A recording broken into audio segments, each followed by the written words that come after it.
हरे कृष्णा। सभी भक्तों को दंडवत प्रणाम। जैसे कि हम इस वीक शिक्षाश्रम से शुरू करेंगे। सभी भक्त जिनकी भी क्लास होगी सब शिक्षाश्रम से शुरुआत करेंगे अपनी क्लास की। तो मैं शुरू करती हूँ। श्रील प्रभुपाद की जय। चेतोदर्पण मार्जनम भवमहादावाग्नि निर्वापणम शेह कैरव चंद्रिका वितरणम विद्यावधू जीवनम आनंदम बुद्धिवर्धनम प्रतिपदम पूर्णामता स्वादनम सर्वातु संपन्न पर विजयते श्री कृष्ण संकीर्तनम नाम नामकारी बहुधा निर्ज सर्वशक्ति तत्रापीड़िता नियमित स्मरणेन काल एतादशी तव कृपा भगवन् ममापि दुर्देश हि हाजनीनानुराग तृणारपि सुनीचेन तरोरपि सहिष्णुना मानिना मानदेन कीर्तन्य सदा हरि न धनं न जनं न सुन्दरीं जगदीश्वर कामये मम जन्मनि जन्मीश्वरे भवता भक्ति हेतुकी त्वयि ऐनन्दतनुज किङ्करं पतितं वामिष्मे भवाम्बुधो कृपया तव पादपङ्कज स्थूलीसदृशविचिन्तनयं नयनं कलशुधारया वदनं गद्गदरुद्रा गिरा पुलकैर्निचितं वपु कदा तव नाम गणे भविष्यति युगायितं निमिषेण चक्षुषा प्रावश्रायितं शून्यायितं जगत्सर्व गोविंद वीरेण मे आश्लेष्य वा पार्थतापि नष्टु मा आदर्शनाम हर्ता करोतु वा यथा तथा वा विदधातु लम्पटो मत प्राणनास्तु सेवना पर हरे कृष्णा कृष्ण कृष्ण हरे हरे हरे राम राम राम हरे हरे। ओम विष्णुपदाय कृष्णपृष्ठाय भूतले श्रीमद् भक्तिवेदांत स्वामी इति नामिने नमस्ते सरस्वती देवे गौरवाणी प्रचारिणे निर्विशेष शून्यवादी पाश्चात्य।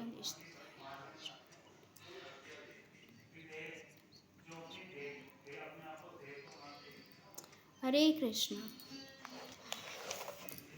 जिसे आज हम 10वें चैप्टर की शुरुआत करेंगे संपूर्ण विनम्रता के साथ। यह मुंबई के सन 1936 का फरवरी मास है। वे विशुद्ध भक्त जो 3 दशकों के पश्चात कृष्ण भावनामृत अभियान के विश्व विख्यात आध्यात्मिक गुरु का दायित्व ग्रहण करने वाले गुरु आध्यात्मिक यशोगान करते हैं। इस व्याख्यान में हम आध्यात्मिक गुरु शिष्य और उनके संबंध के शाश्वत अर्थ के विषय में ज्ञान प्राप्त करते हैं। साक्षान्तरितेन समस्त शास्त्रे रक्तस्तथा भाव्यतेव सद्भि किंतु प्रभूय प्रियैव तस्य वंदे गुरो श्री चरणारविंदम। धर्मशास्त्रों से में ये घोषित किया गया है कि गुरु महाराज का पूजन साक्षात पूर्ण पुरुषोत्तम भगवान के समान ही किया जाना चाहिए तथा भगवान के सभी विशुद्ध भक्त इसका पालन करते हैं। आध्यात्मिक गुरु भगवान के सर्वाधिक अंतरंग दास हैं, अतः हम अपने गुरु महाराज के चरण कमलों की सादर वंदना करते हैं। सज्जनों, गौड़िया मठ की बॉम्बे शाखा के सदस्यों की ओर से मैं आप सबका स्वागत करता हूँ, क्योंकि आपने जगत गुरु शील आचार्य देव जो इस गौड़िया मिशन का संस्थापक एवं श्री विश्व वैष्णव राजसभा के सभापति आचार्य हैं। मेरा अभिप्राय मेरे शाश्वत दिव्य स्वामी परमहंस परिव्राजकाचार्य श्रीमद् भक्ति सिद्धांत सरस्वती गोस्वामी महाराज से है कि चरण कमलों में श्रद्धा सुमन अर्पण करने के लिए आज रात्रि संपन्न होने वाली सभा में आने की कृपा की है। 62 वर्ष पूर्व इस मंगल दिवस का आचार्य देव श्री ठाकुर भक्ति विनोद के आवाहन पर श्री क्षेत्र जगद्धामपुरी में प्रकट हुए थे। सज्जनों, श्री आचार्य देव के सम्मान में आयोजित ये संध्या सभा कोई सांप्रदायिक आयोजन नहीं है, क्योंकि जब हम गुरुदेव अथवा आचार्य देव के आधारभूत सिद्धांतों की चर्चा करते हैं तो हम उस सिद्धांत की चर्चा करते हैं जिसका विश्वव्यापी प्रयोग है। मेरे गुरु और आपके यहाँ किसी अन्य के गुरु के मध्य भेदभाव रखने का कोई प्रश्न ही नहीं उठता। गुरु केवल एक है जो आपको, मुझे और दूसरों की शिक्षा देने के लिए अनंत रूपों में प्रकट होते हैं। यहाँ पे जो आयोजित एक सभा है जहाँ पे भक्तिवेदांत सरस्वती ठाकुर के बारे में विषय में चर्चा की जा रही है। वहाँ पे मतलब वो ये बताना चाह रहे हैं कि जो गुरु हैं जो हमें भगवान से मिलाते हैं वो सब एक ही हैं। उनमें हम यूँ नहीं, हम उसको डिफ्रेंशिएट नहीं कर सकते कि आपके गुरु कैसे हैं या हमारे गुरु कैसे हैं। गुरु तो होते हैं जो भगवान का प्रतिनिधित्व करते हैं और जो हमें भगवान से मिलाते हैं। तो यहाँ पे ये भक्ति वेदांत सरस्वती ठाकुर के बारे में यहाँ पे बताया गया है। यहाँ पे जैसे हम जानते ही हैं कि जो शील प्रभुपाद के गुरु महाराज श्री भक्ति सिद्धांत सरस्वती ठाकुर जो भक्ति विनोद ठाकुर, जिनके पिता भक्ति विनोद ठाकुर हैं, जो वो मतलब बहुत ही बड़े वैष्णव हैं। और उनका जो सरस्वती ठाकुर है उनका नाम दीक्षा से पहले उनका नाम था विमला प्रसाद ठाकुर, जो 6 फरवरी 1874 में जगन्नाथपुरी में उनका जन्म हुआ था भक्ति विनोद ठाकुर के घर। जैसे बचपन की उनकी एक कथा के बारे में चर्चा की जाती है कि जब वो 5 वर्ष के थे, जिससे कि वो भक्ति विनोद ठाकुर है जो मैजिस्ट्रेट थे और उनके घर पे जैसे किसी ने आम की टोकरी जैसे फल के रूप भेंट के रूप में उनके घर पे कोई दे गया था। और जैसे गुरु महाराज थे वो सिर्फ 5 वर्ष के थे और उनका जैसे आम देख के उनका मन किया कि मैं उसको खा लूँ, उन्होंने उसको खा लिया। लेकिन जब भक्ति विनोद ठाकुर ने कहा कि तुमने इसको भोग लगा के नहीं खाया, ऐसे ही उसको ग्रहण कर लिया, तो उनको बहुत ही पछतावा हुआ कि मैंने ये अपराध कर दिया है। और उस दिन के बाद से उन्होंने कभी भी अपनी लाइफ में आम ग्रहण नहीं किया, एक पश्चाताप के रूप में। आजकल के हम लोग इतने तो शुद्ध नहीं है कि हम ऐसा कुछ कर सकें, लेकिन हम उनकी बाल लीलाओं को देख के या उनके जीवन की लीलाओं से हम ये तो सीख सकते हैं कि हमें भगवान के प्रति कितना दृढ़ होना चाहिए, कितना मतलब सेवा भाव होना चाहिए कि हम कुछ तो उनका अनुसरण कर सकें। जैसे कि हमें प्रामाणिक शास्त्रों से ज्ञात होता है कि गुरु अथवा आचार्य देव उस परम जगत के संदेश को प्रस्तुत करते हैं जो परम भगवान का दिव्य धाम है, जहाँ प्रत्येक वस्तु अभिन्न रूप से परम सत्य की सेवा करती है। हमने ये प्राय सुना है, महाजनों येन गत स पंथा, पूर्व के आचार्यों के पंथ का अनुसरण करो। परंतु इस श्लोक का वास्तविक तात्पर्य समझने के लिए हमने कोई प्रयास ही नहीं किया। यदि हम इस बात का सूक्ष्म और गहन अध्ययन करें तो हम समझ जाते हैं कि महाजन एक है और अप्रकृत जगत को जानने वाला राजमार्ग भी एक है। मुंडक उपनिषद 1.2.12 में कहा गया है, ततिज्ञानार्थ स गुरुमेव वाभिगच्छते समित्पराणि क्षेत्रियं ब्रह्मनिष्ठम। अप्रकृत विज्ञान की शिक्षा प्राप्त करने के लिए हमें गुरु शिष्य परंपरा में आने वाले प्रामाणिक गुरु का अवश्य ही आश्रय ग्रहण करना चाहिए, जो परम सत्य में स्थित हो। जैसे कि हमने कल की कक्षा में भी हमने चर्चा की थी कि ठग और जो प्रामाणिक गुरु है उसके बीच में हमें भेद करना आना चाहिए, ताकि हम भी अपने लक्ष्य से भटके ना और भगवान को हम पा सकें, पूर्ण रूप से आत्म साक्षात के पथ पे चल सके। तो यहाँ पे यही प्रभुपाद जी हमें यही बता रहे हैं कि जो महाजन होते हैं वो एक दिव्य पुरुष होते हैं, जो भगवान के अनुयायी होते हैं, जो हमें शास्त्रों में, वेदों में जो भगवान, जैसे भगवत गीता में जो भगवान ने हमें कहा है, वही हमें आचार्य गुरु की शिक्षाओं से हमें पता चलता है कि हमें कैसे जीवन अपना व्यापन करना चाहिए, कैसे जीवन जीना चाहिए, ताकि हम भटके ना और भौतिकता में लिप्त ना होते हुए हम अपने आध्यात्मिक जीवन की उन्नति को कर सकें। इस प्रकार यहाँ आदेश दिया गया है कि उस अप्रकृत ज्ञान को प्राप्त करने के लिए हमें अवश्य ही गुरु का आश्रय स्वीकार करना चाहिए। अतः यदि परम सत्य एक है जिसके विषय में हम सोचते हैं कि कोई भी मतभेद नहीं है, तो गुरु भी दो नहीं हो सकते। शील आचार्य देव, जिनको हम अपनी विनम्र श्रद्धांजलि अर्पित करने के लिए आज रात्रि यहाँ एकत्रित हुए हैं, किसी एक सांप्रदायिक संस्था के गुरु नहीं हैं अथवा सत्य को विविध मतांतरों के रूप में प्रस्तुत करने वाले अनेक व्यक्तियों में से एक नहीं है। इसके विपरीत वे जगत गुरु हैं, अर्थात हम सबके गुरु हैं। अंतर केवल यही है कि कुछ उनकी आज्ञा का सर्वभावेन पालन करते हैं, जबकि कुछ उनकी आज्ञा का प्रत्यक्ष रूप से नहीं मानते। भागवतम 11.17.27 में कहा गया है, आचार्य मां विजायन्यात्रावम्यंत कहिष्यति न मृत्युबद्ध पत्या सुयेत सर्वदेवमेव गुरु। यहाँ पे हमें प्रभुपाद जी यही बता रहे हैं, ये जो उनके गुरुदेव थे श्री भक्तिवेदांत सरस्वती ठाकुर थे, वो बहुत ही ग्रेट एस्ट्रोलॉजर भी थे और बहुत ही अच्छे फिलोसोफर भी थे। और जब प्रभुपाद जी ये बताते हैं, जैसे कि 7 साल की उम्र में ही उन्होंने भगवत गीता पूरी कंठस्थ कर ली थी। और उन्हें प्रभुपाद जी कहते हैं कि हिस्ट्री में 2 स्कॉलर्स, ग्रेट स्कॉलर्स हैं। एक तो हैं श्री जीव गोस्वामी और श्री भक्ति सिद्धांत सरस्वती ठाकुर, जिन्होंने वेदों को, शास्त्रों को इतनी बारीकी से अध्ययन किया है। और हम जन सामान्य के कल्याण के लिए उन्होंने कितने ही प्रचार कार्य शुरू किए। जैसे उन्होंने सबसे पहले जहाँ चैतन्य महाप्रभु का जो जन्म स्थान था उसको ढूंढकर उन्होंने अपना गौड़ीय मठ की स्थापना की थी और नदिया प्रकाशन नाम के अखबार से उन्होंने अपनी शुरुआत की थी। उन्होंने कई मायावादी तर्क वितर्क मायावादी सन्यासियों को अपनी कहते हैं ना डिबेट से, अपने तर्कों से हरा दिया था।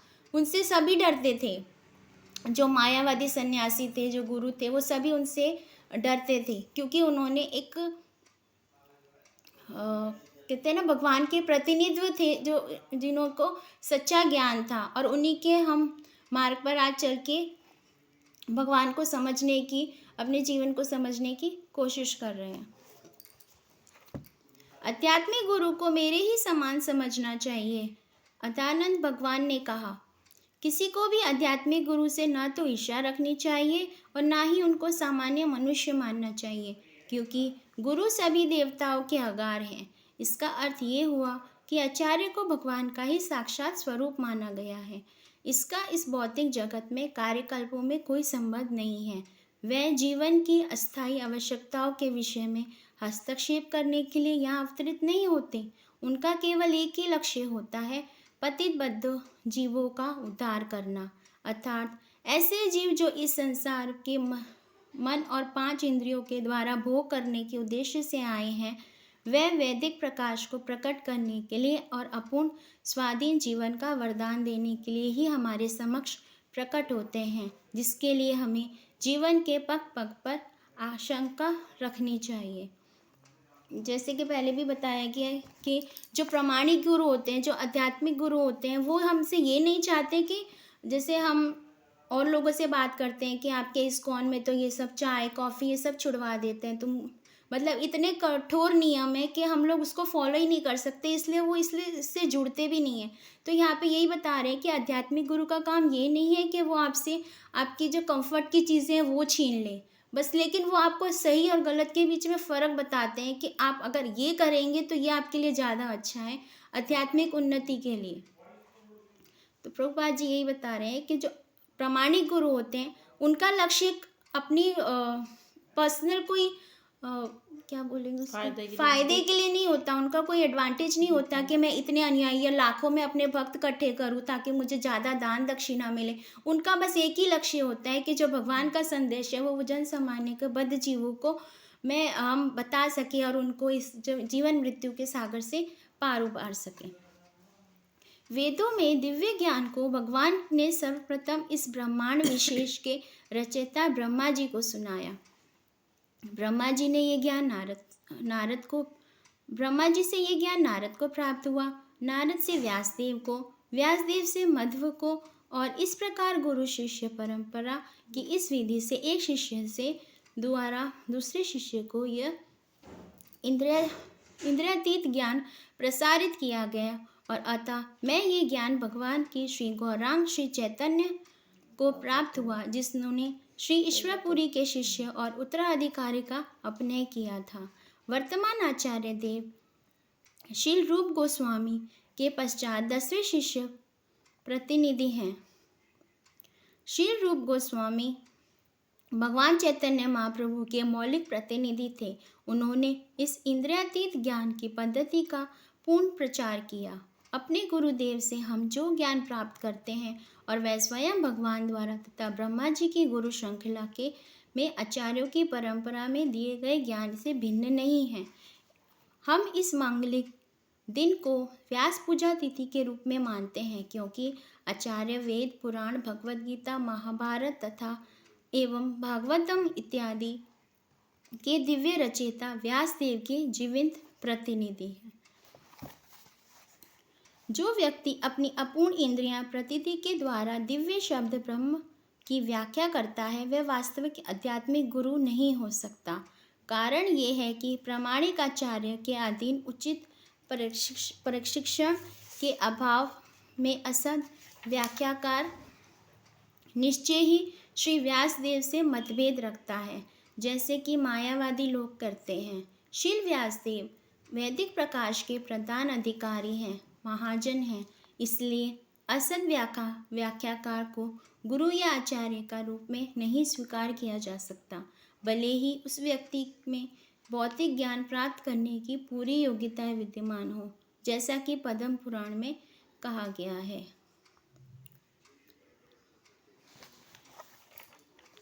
यहाँ पे प्रभुपाद जी यही बता रहे हैं कि जैसे जो वेद व्यास जी, उन्होंने कई ग्रंथों की रचना की थी और जिसे वो भगवान के ही अवतार माने जाते हैं, जिन्होंने जन कल्याण के लिए कई वेद पुराण किए। उन्होंने जन सामान्य को समझाने के लिए वेदों के 4 भाग भी किए, लेकिन फिर भी वो संतुष्ट नहीं थे।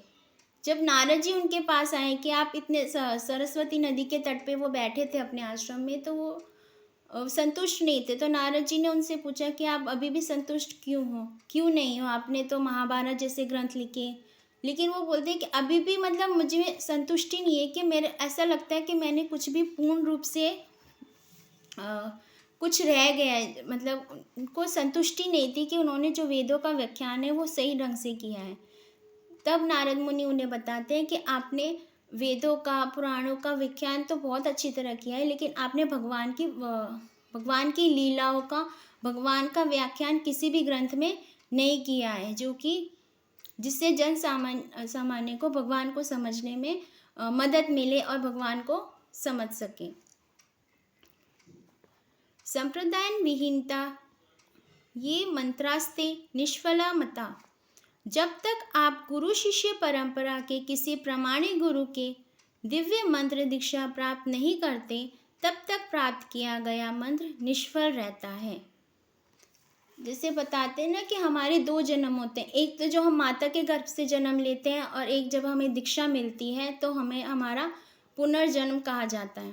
तो यहाँ पे यही बता रहे हैं कि जब तक हम एक प्रामाणिक गुरु के, जो भगवान का प्रतिनिधित्व करते हैं, जो गुरु परंपरा से जुड़े हुए हैं, जो महाजन जो हैं, जो भगवान के अंश माने जाते हैं या भगवान के प्रतिनिधित्व माने जाते हैं, जब तक हम प्रामाणिक गुरु की संस्था से, प्रामाणिक गुरु से दीक्षा प्राप्त नहीं करते, तब तक हमारी वो दीक्षा व्यर्थ है। दूसरी ओर इस गुरु शिष्य परंपरा में आने वाले प्रामाणिक गुरु से जिस व्यक्ति ने श्रवण विधि के द्वारा दिव्य ज्ञान प्राप्त किया है और जिसके हृदय में वास्तविक आचार्य के प्रति सच्चे प्रेम की भावना है, उसको अवश्य ही वैदिक ज्ञान का प्रकाश प्राप्त होना चाहिए। परंतु यह प्रकाश ज्ञानियों के सूक्ष्म ज्ञान मार्ग की पहुँच से स्थायी रूप से बाहर है, जैसा कि श्वेताश्वतर उपनिषद 6.33 में कहा गया है। यस्य देवे परा भक्तिर्था देवे तथा गुरो तस्य ते कथिता ही अर्था प्रकाशन्ते महात्मन। केवल उन महात्माओं के लिए ही जिनको भगवान और आध्यात्मिक गुरु दोनों पर एक साथ अचल विश्वास है, उनके समक्ष वैदिक ज्ञान के समस्त अर्थ स्वतः ही प्रकाशित हो जाते हैं। जैसे कि कल के चैप्टर में भी हमने पढ़ा था कि प्रभुपाद जी बता रहे थे कि जो इस आध्यात्मिक मार्ग पे चल रहे हैं, जिन्हें भगवान आध्यात्मिक कृष्ण भावनामृत समझ में आ जाता है, जो उसके रास्ते पे चलते हैं, वो अत्यंत सौभाग्यशाली हैं।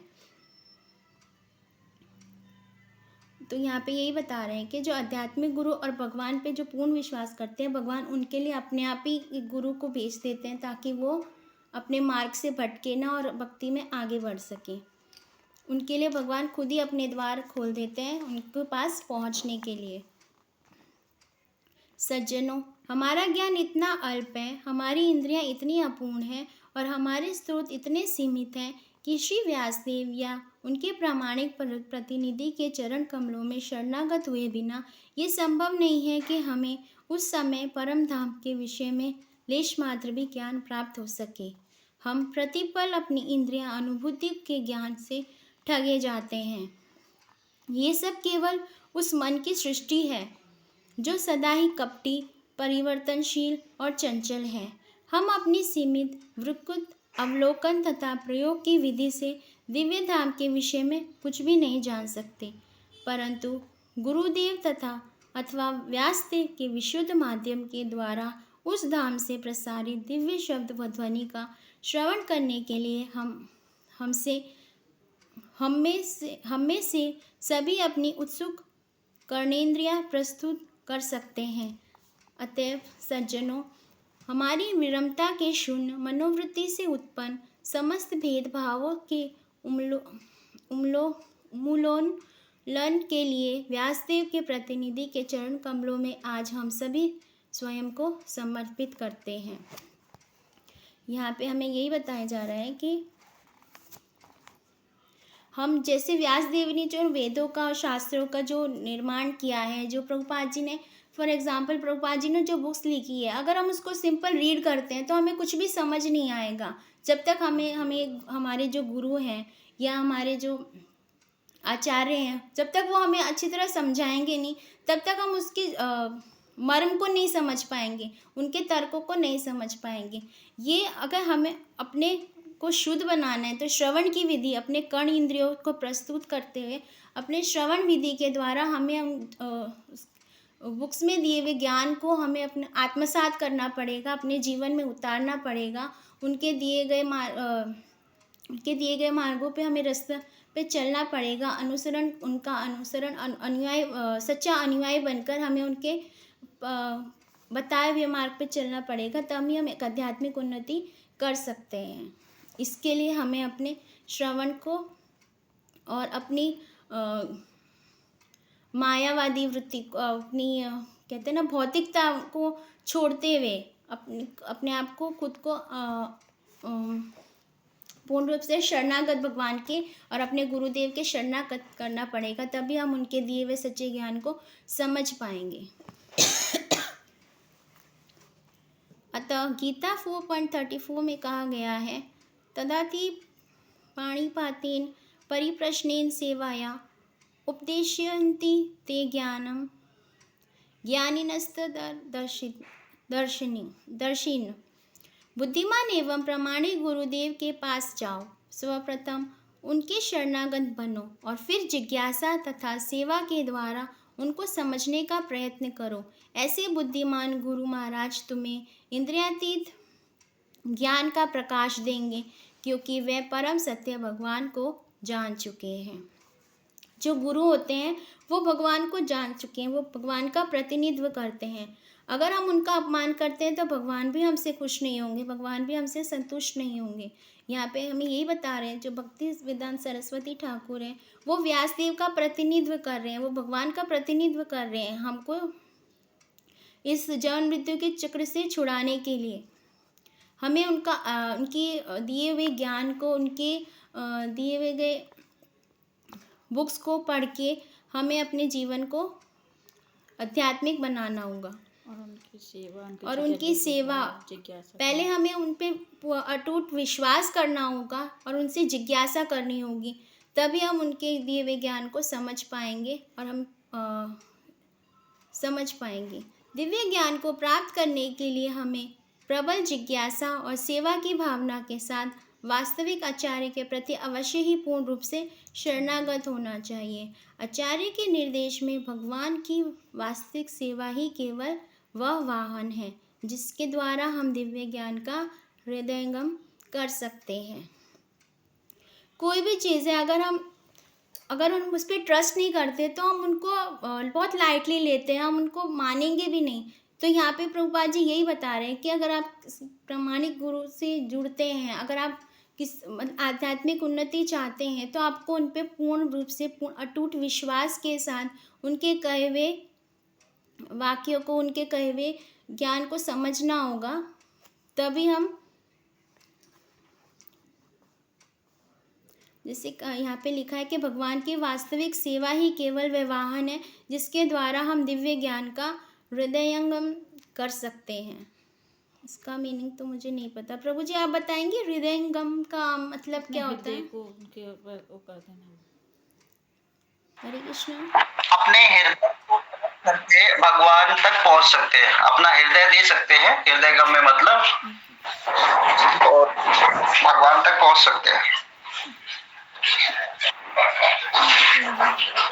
आचार्य देव के चरण कमलों में हमारी विनम्र सेवाएं एवं श्रद्धांजलि अर्पण करने के उद्देश्य से आयोजित आज की इस सभा के द्वारा हम उस दिव्य ज्ञान को हृदयंगम करने की क्षमता प्राप्त करने में समर्थ हो सकेंगे, जिस ज्ञान को श्रील आचार्य देव बिना किसी भेदभाव के सभी व्यक्ति को करुणावश प्रसारित कर रहे हैं। यहाँ पे यही बता रहे हैं, जैसे जो श्री भक्ति वेदांत सरस्वती ठाकुर थे, उन्होंने यही बताया था कि शुरुआत में भी उन्होंने, जैसे उनके मैंने थोड़ी लेक्चर सुने थे, तो उन्होंने यही बता रहे थे प्रभु जी कि उन्होंने कभी भी, जैसे ब्राह्मण है तो ब्राह्मण कुल में जन्म लेने से कोई ब्राह्मण नहीं होता, वो एक बहुत ही अच्छे एस्ट्रोलॉजर थे। मतलब वो तारों की गति को, मतलब वो भविष्य भी बता सकते थे किसी का कि ये शुद्ध भक्त है कि नहीं, ये आध्यात्मिक जीवन में कहाँ पहुँचेगा। लेकिन वो कहते थे कि जो भी होता है हरी इच्छा से होता है। उनका एक ही मानना था कि तारों की गणना ये सब कुछ नहीं होता। मतलब एस्ट्रोलॉजर होके भी वो एस्ट्रोनॉमी को ना मानते हुए सिर्फ भगवान को ही मानते थे। वो मानते थे कि जो भी होता है भगवान की इच्छा से ही होता है। तो वो यही बता रहे हैं कि किसी भी भेदभाव के बिना कोई भी व्यक्ति जन्म से ब्राह्मण नहीं होता, उसके कर्मों से ब्राह्मण माना जाता है, चाहे वो कोई भी जाति में जन्म लिया हो। लेकिन अगर वो भगवान का शुद्ध भक्त है तो वो ब्राह्मण शुद्ध वैष्णव है और वो ब्राह्मण के ही समान है। सज्जनों, हम सभी को थोड़ा बहुत अपनी प्राचीन भारतीय सभ्यता पर गर्व है, परंतु हम वास्तव में उस सभ्यता का यथार्थ स्वरूप जानते ही नहीं। हम अपनी प्राचीन भौतिक सभ्यता पर गर्व नहीं कर सकते, जो कि वर्तमान में पहले ही तुलना में हजारों गुना उन्नत है। ऐसा कहा जाता है कि हम अंधकार के युग में हैं, कलयुग में से गुजर रहे हैं। ये अंधकार क्या है? यह अंधकार भौतिक ज्ञान है, पिछड़ेपन के कारण नहीं हो सकता, क्योंकि भूतकाल की तुलना में अब हमारे पास ये कहीं अधिक है। यदि हमारे पास वह ना हो तो हमारे पड़ोसियों के पास तो किसी न किसी प्रकार से वह प्रचुर मात्रा में उपलब्ध है। अतएव हमें निष्कर्ष अवश्य निकालना चाहिए कि वर्तमान युग का ये अंधकार भौतिक विकास के अभाव के कारण नहीं, वरन ये कि हमारे आध्यात्मिक विकास का मार्ग चिन्ह अवरुद्ध हो गया है। आध्यात्मिक विकास करना ही मानव जीवन की प्राथमिक आवश्यकता है और सर्वोच्च प्रकार की मानव सभ्यता का मापदंड है। यहाँ पे प्रभुपाद जी हमें यही बता रहे हैं कि जैसे पहले के युग में, जैसे पहले के टाइम में हम देखते थे कि सब पूजा पाठ करते थे, वो करते थे, लेकिन आजकल के टाइम में जैसे कलयुग बढ़ता जा रहा है, लोग पूजा पाठ तो करते हैं पर पाप भी उतना ही करते हैं। जैसे गंगा जी का उदाहरण ले लो, गंगा जी में लोग जाते हैं कि गंगा जी में नहाते हैं तो हमारे पाप धुल जाते हैं, लेकिन हमारे जो मन के अंदर जो पाप है वो नहीं धुल पाते। जैसे एक लेक्चर में मैंने सुना था, जैसे हम गंगा जी में नहाते हैं, ये सोचकर नहाते हैं कि हमारे पाप धुल गए, लेकिन बाहर आते ही हम फिर उसी मनोवृत्ति में, उसी भौतिकता में हो जाते हैं। तो हमारे बस शरीर का मैल धुलता है, हमारे चित्त का मैल नहीं धुलता। तो गंगा जी भी हमारे पाप नहीं धो सकती, क्योंकि हम लोगों में इतना विषय विकार भरा हुआ है, इतनी भौतिकता में, माया में लिप्त है कि गंगा जी में नहा के भी हमारी जो दोष है वो पूर्ण रूप से साफ नहीं हो सकते, जब तक कि हम भगवान के आध्यात्मिक उन्नति के लिए हम आत्म साक्षात्कार भगवान की तरफ नहीं करते हैं।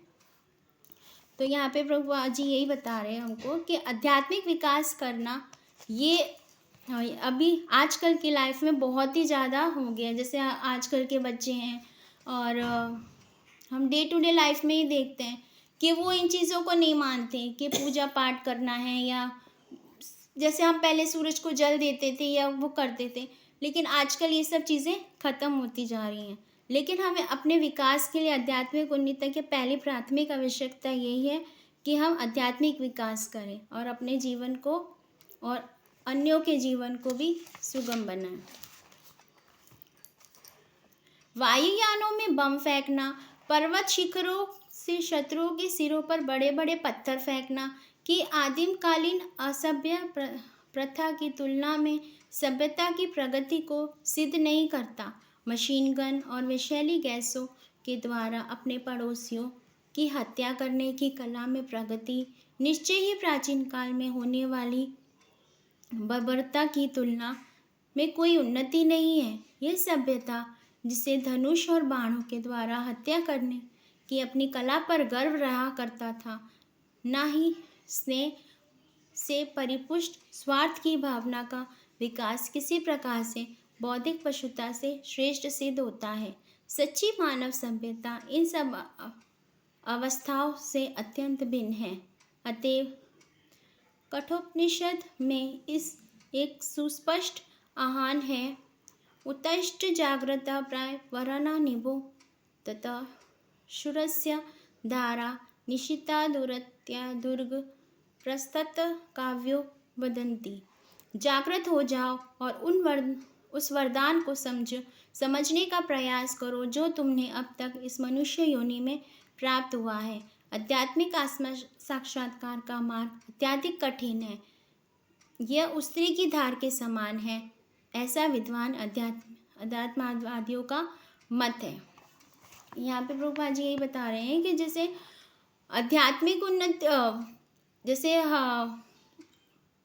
डेवलपमेंट जो हो रही है, जैसे कि वायुयानों में बम फेंकना या नई नई चीज़ों का निर्माण हो रहा है, बिल्डिंग्स बन रहे हैं, नई नई एक दूसरे को हम लोग क्षति पहुंचाने के लिए, जैसे बॉर्डर पे लड़ाई होते हैं, नए नए तरह के वेपन्स बनाए जाते हैं, उससे कोई आध्यात्मिक विकास नहीं हो रहा, उससे किसी भी जन कल्याण का कल्याण नहीं हो रहा, उससे उल्टा और ज़्यादा बीमारियां और क्षति लोगों को पहुंच रही है। जैसे कि हम फर्स्ट वर्ल्ड वॉर में उसमें हमने पढ़ा था कि उन्होंने जब बम फेंके थे, उसके बाद कितना जन सामान्य को, जो आने वाली कई पीढ़ियां हैं, उनमें कितनी बीमारियां और कितने ही रोग उत्पन्न हो गए थे। अब जैसे ये कोरोना काल है, जैसे कहते हैं कि चाइना से आया है, वो क्यों आया है?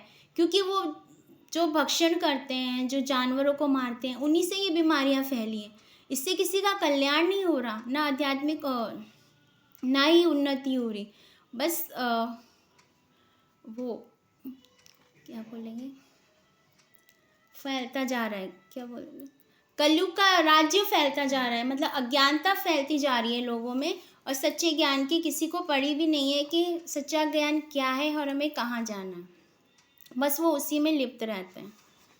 इस प्रकार जब हम अन्य लोग ऐतिहासिक विस्मृति के गर्भ में थे, उस समय भारत के ऋषियों ने एक विभिन्न प्रकार की सभ्यता का विकास कर लिया था, जो उन्हें आत्म साक्षात्कार प्राप्त करने के लिए समर्थ बनाती है। उनको ये पता चल गया था कि वे भौतिक जीव नहीं, परंतु भगवान के चिन्मय शाश्वत तथा विनाशी दास हैं। परंतु क्योंकि हमने अपने असली तथा श्रेष्ठ निर्णय के विपरीत इस वर्तमान भौतिक अस्तित्व को ही पूर्ण रूप से अपना स्वरूप मानने का चयन किया है, अतः हमारे कष्ट भी जो जन्म और मृत्यु के निर्दय नियम तथा उस नियम से फलस्वरूप व्याधि व्यग्रताओं के अनुसार ही हैं, कई गुना बढ़ गए हैं। ये कष्ट किसी भी प्रकार की भौतिक सुख सुविधाओं के द्वारा वास्तव में कम नहीं किए जा सकते, क्योंकि जड़ पदार्थ और आत्मा पूर्ण रूप से भिन्न तत्व है। ये ठीक उसी प्रकार है जैसे यदि आप एक जलचर प्राणी को जल से बाहर निकालकर भूमि पर रख दें और पृथ्वी पर प्रायः सब प्रकार की सुख सुविधाएं भी उसको दे। उस जलचर प्राणी को घातक कष्टों से तब तक किंचित मात्र भी मुक्ति प्राप्त नहीं हो सकेगी जब तक कि उसे विचेताई विदेशी वातावरण से बाहर न निकाल लिया जाए। आत्मा और पदार्थ के पूर्ण रूप से परस्पर विरोधी वस्तुएं हैं। यहाँ पे प्रभुपाद जी ने एग्जाम्पल दिया है कि जैसे हम अपनी सुख सुविधाओं में, भौतिकताओं में हम इतने लिप्त हो जाते हैं कि हमें यही नहीं पता चलता कि हमारे लिए क्या श्रेयस्कर है। जैसे यहाँ पे एक जलचर प्राणी है, एक मछली का उदाहरण यहाँ पे दिया है कि उसको अगर हम पानी से बाहर निकाल दें और उसको सारी सुविधाएं प्रदान करें, पर वो उसके लिए श्रेयस्कर नहीं होगा, उसको उससे कोई फ़र्क नहीं पड़ेगा, उसकी तो मृत्यु हो जाएगी, क्योंकि उसके लिए जो सुख है वो पानी में रहने से ही है। ऐसे ही हमारा जो असली सुख है, हम अपने कर्मों के हिसाब से जीवन मृत्यु के चक्र में फंसे हैं, दुख सुख भोगते हैं, लेकिन हमें उनसे बाहर निकलने का अगर रास्ता नहीं पता तो हमारे लिए वो व्यर्थ है। हम उसी तरह मछली की तरह ही हैं कि उसे सारी सुख सुविधाएं तो मिल रही हैं, लेकिन जो उसे पानी चाहिए वो उसे प्राप्त नहीं हो रहा जीवन जीने के लिए। ऐसे ही अगर हमें सारी भौतिक सुविधाएं तो मिल रही हैं, लेकिन फिर भी हम सुख दुख में भोगी जा रहे हैं, माया के पाश से बंधे हुए हैं। लेकिन जो आध्यात्मिक सुख है, जो हमारे लिए सबसे ज़्यादा इम्पोर्टेंट है, जो हमें करना है, जीवन का जो उद्देश्य है, अगर हमें वो नहीं पता तो हम इसी में फंसते चले जाएंगे, हम इसको समझ नहीं पाएंगे।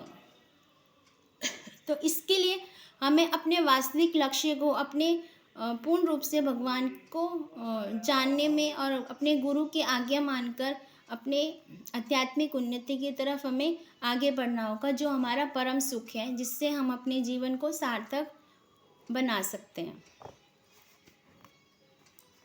आत्मा और पदार्थ पूर्ण रूप से परस्पर विरोधी वस्तुएं हैं। हम सभी चिन्मय प्राणी हैं।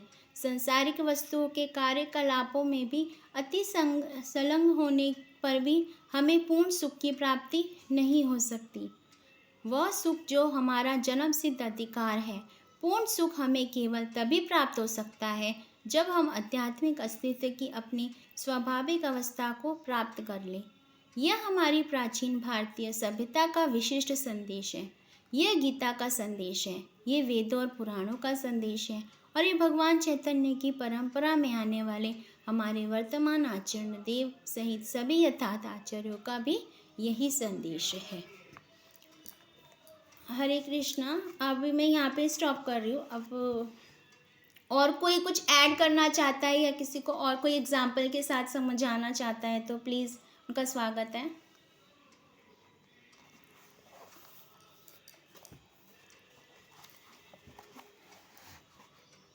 संगीता माता जी, आप बताइए कुछ। हरे कृष्ण माता जी, धन्यवाद प्रणाम। सभी भक्तों को धन्यवाद प्रणाम। माता जी, वैसे तो आप बहुत ही अच्छा समझा रहे थे, बहुत अच्छे तरीके से आपने इसको एक्सप्लेन किया। तो अभी जैसे ये बात आई ना, हम सभी चिन्मय प्राणी हैं। सांसारिक वस्तु कार्यकलापों में भी अति संलग्न होने पर भी हमें पूर्ण सुख की प्राप्ति नहीं होती। चिन्मय प्राणी है, हमारी जो चेतना वो भगवान से ही जुड़ी हुई है, हमारी जो अंश है आत्मा वो भगवान से ही जुड़ी है। हम भौतिक संसार में बहुत बहुत सुख प्राप्त करने की हर समय कोशिश करते हैं, हर वस्तु में सुख ढूंढते हैं। कोई छोटी सी भी वस्तु होती है ना, उसको भी सोचते हैं कि इसे हम प्राप्त कर लें, लेकिन हमें वो सुख बिल्कुल भी नहीं मिल पाता है। क्यों? क्योंकि जो हमारा असली सुख है ना, वो भगवान से जुड़ा हुआ है।